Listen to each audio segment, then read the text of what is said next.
What is up, book nerds? Happy draft weekend. I am giving my draft grades for the first round of the NFL draft.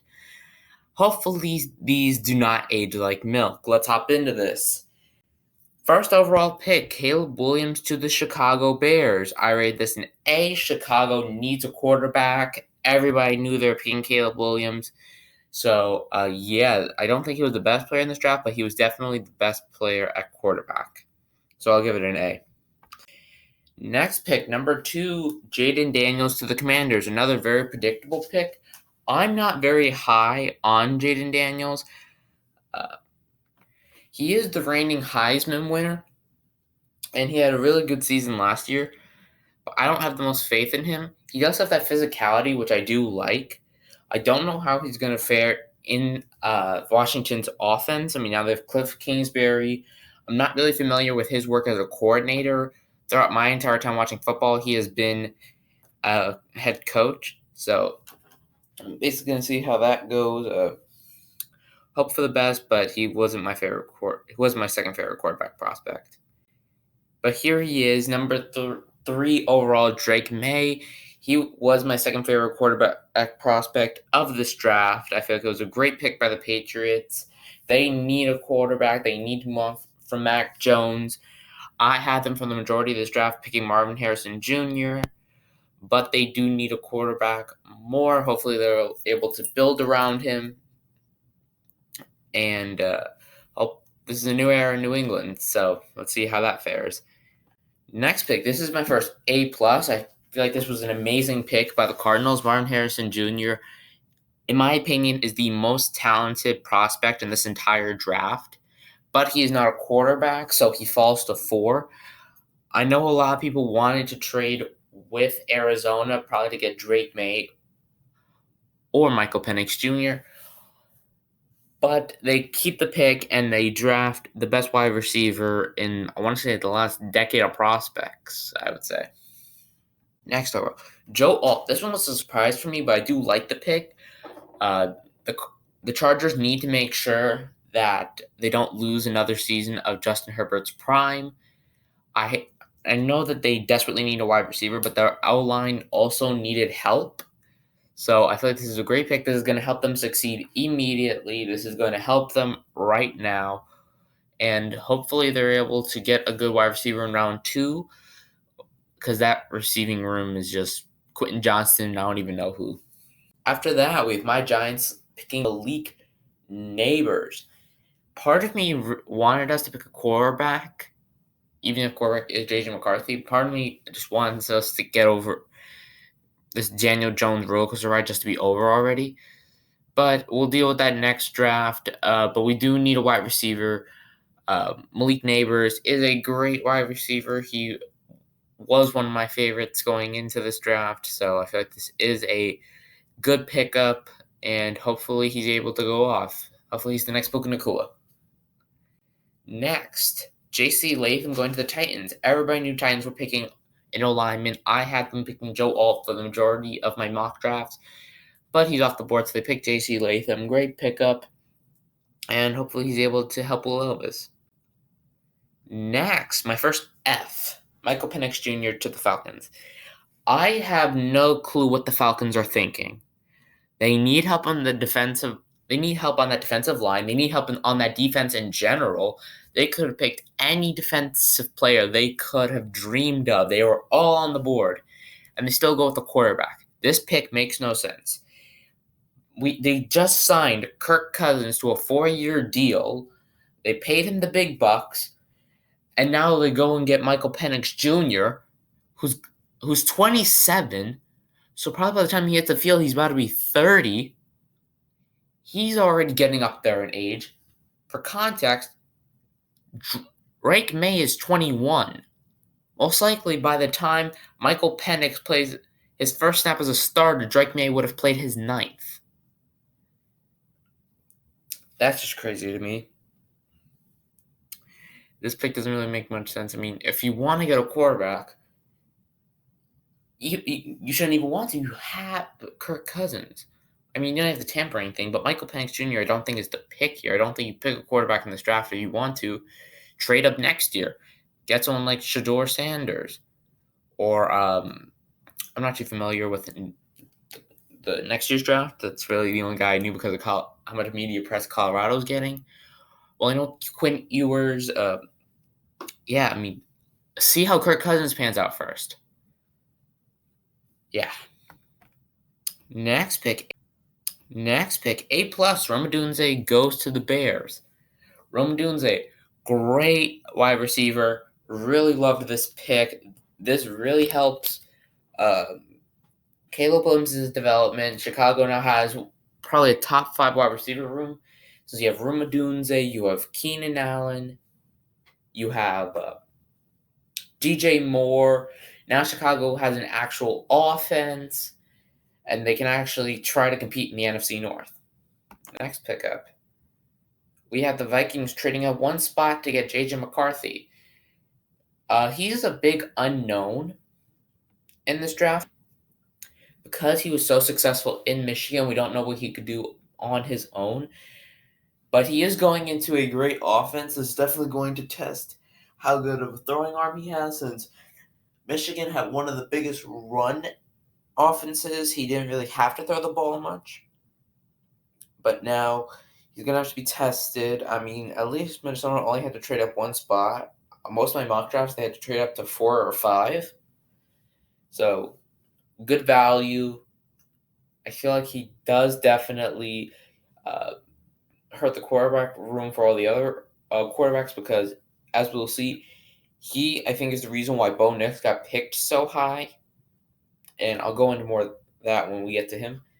But let's talk about Olu Fashanu. Great pick. The Jets need help on the O-line. I was debating whether or not they go O-lineman or Brock Bowers with this one, but O-lineman makes sense. Olu Fashanu is a good O-lineman, so it works. Now, Bo Nix, another F. He has gotten overdrafted. Oh my god, this is a big overdraft. Like, I had him going mid-second round. Guys almost a top 10 pick. I feel like because JJ McCarthy went off the board, this draft actually sets a couple records because 5 quarterbacks go in the top 10 and 6 quarterbacks go in the top 12. And you have, 14 offensive players picked in a row. So yeah, Bo Nix, I mean, I see why Sean Payton likes him because a lot of people are comparing him to Drew Brees, and he wants his next Drew Brees, but I don't know. I think he would be there. Either that or the Raiders would have overdrafted him, but the Raiders wouldn't have needed to. I mean, arguably, I think it would have been an even worse pick if the Raiders did it, but I mean, this is basically going to be a train wreck this offseason because you have to pick between Bo Nix, Zach Wilson, and Jarrett Stidham. Unless Bo Nix is like the next C.J. Stroud, this is basically about to be the race of the backup quarterbacks and race for third. Next pick, Brock Bowers, B minus. I mean, I like this pick, but part of me doesn't because I mean you just got Michael Mayer.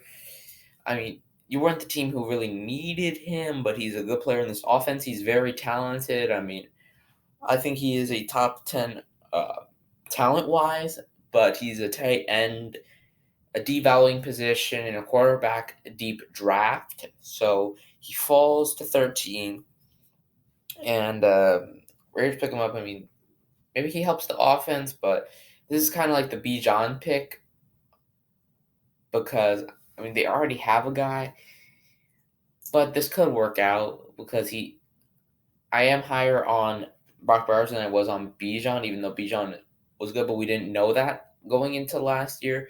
So who knows? Maybe Brock Bowers will prove me wrong too, but B minus. Next pick, Talise Fuega to the Saints. The Saints needed to address the O line. They got Talise Fuega. I mean, he was an all right offensive lineman. He is going to hopefully help Derek Carr. Yeah, B. Next, Liatu Latu.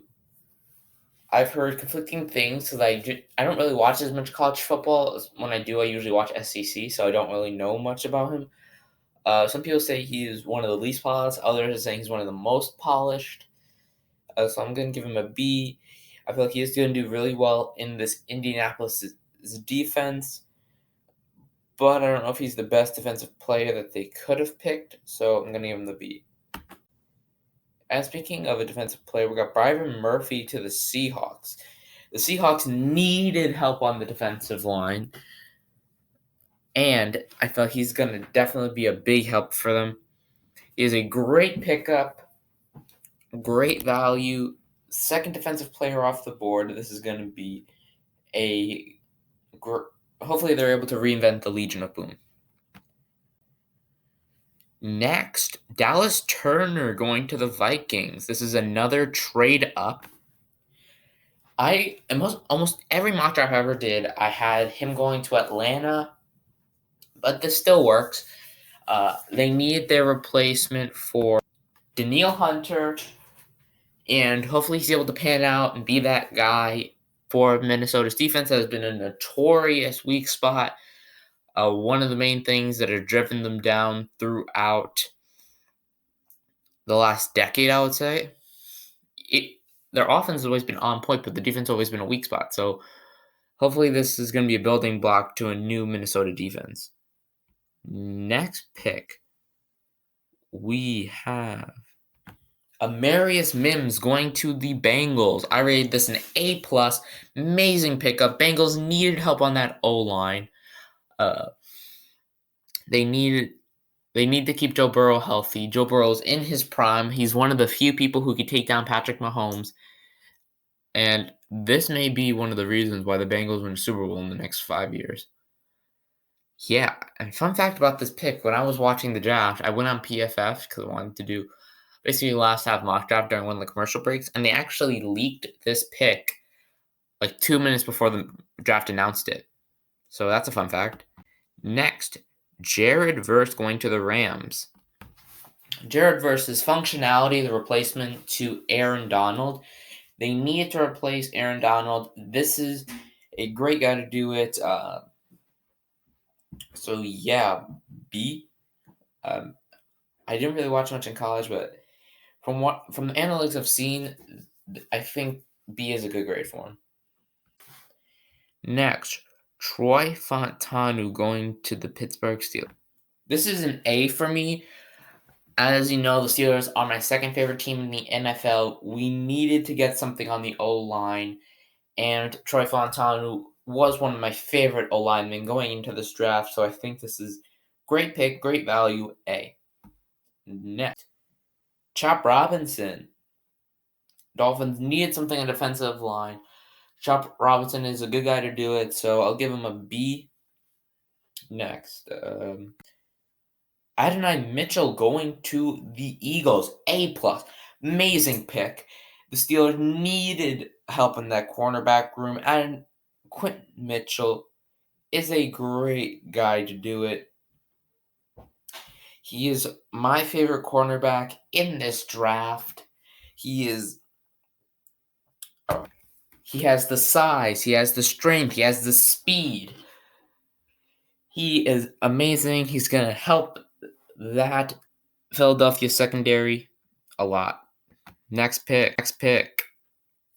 We have Brian Thomas Jr. going to the Jags.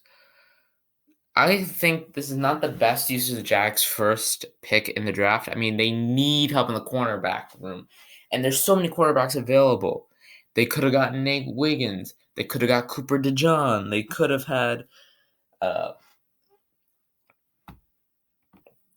bunch of different guys. But they go Brian Thomas Jr. They get a wide receiver 3 to go with Gabe Davis and Christian Kirk.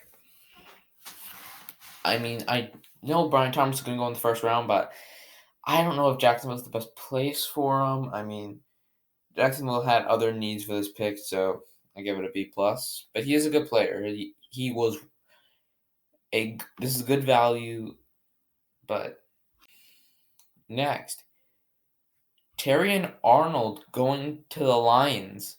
This was a Position of need, Terrion Arnold was a great cornerback. I think I forgot to mention him for who the Jags could have taken, but he is one of the best cornerbacks in this draft. Lions get him. They don't need to trade up or anything. So, yeah, A minus. Great pick. Next, Jordan Morgan going to the Packers.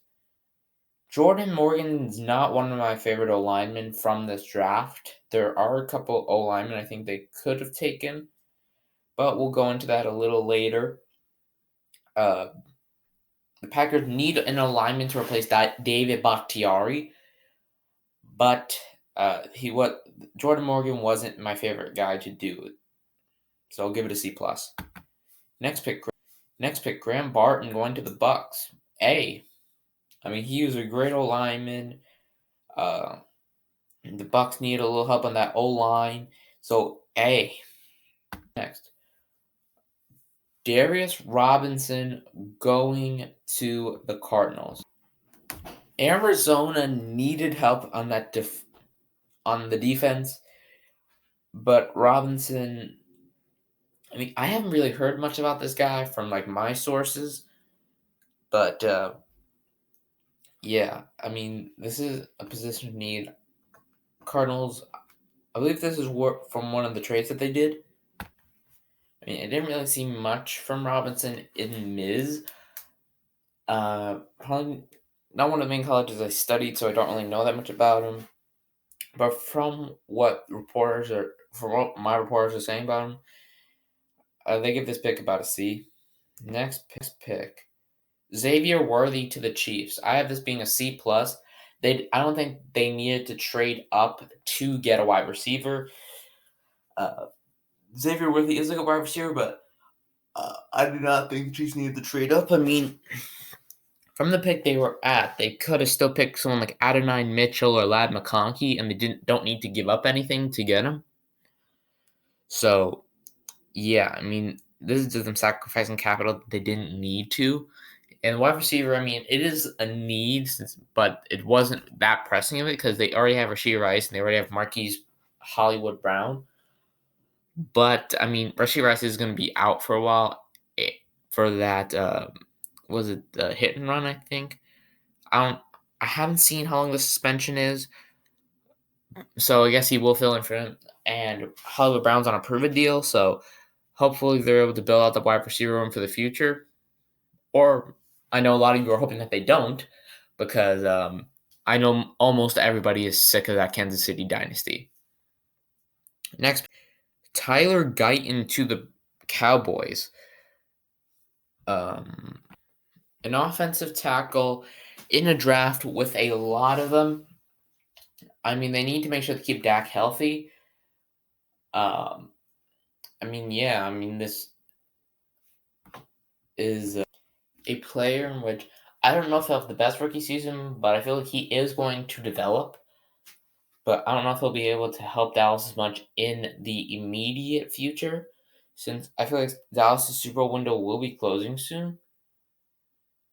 I mean, part of that's just because I'm a Giants fan and I do want to see it close, but I don't know. I mean, Dak is starting to get up there, and I mean, they haven't really done much. I mean, even if Dak plays like Tom Brady, I mean, they're not really going to be able to do much with it.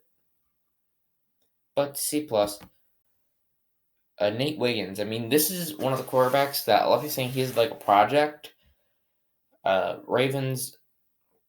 I actually had them picking wide receiver when I did my mock draft of them, but cornerback is not a bad position for them to go.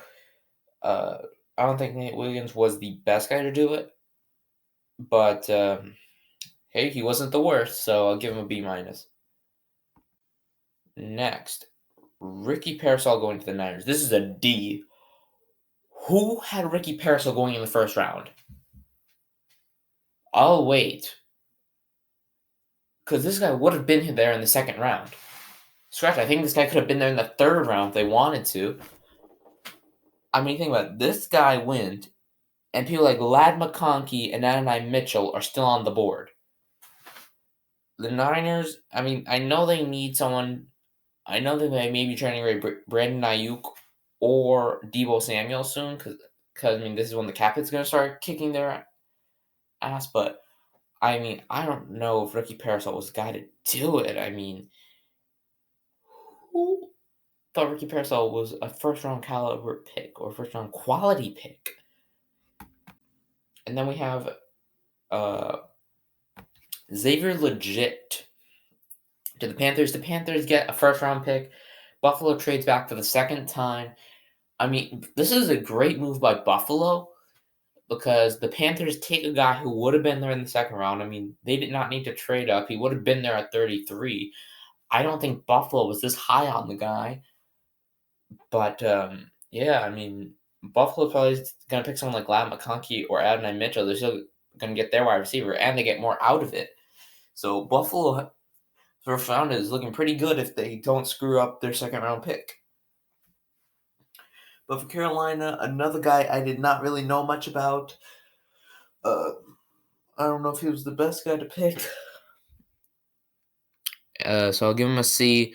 And that is my first round analysis. I feel like it is too soon to make an analysis of all these picks because none of them have played yet. But it's fun to do it. So here it is. So don't forget to like and subscribe. Hit the bell notification to be notified when I upload next. Stay nerdy. See you in the next one.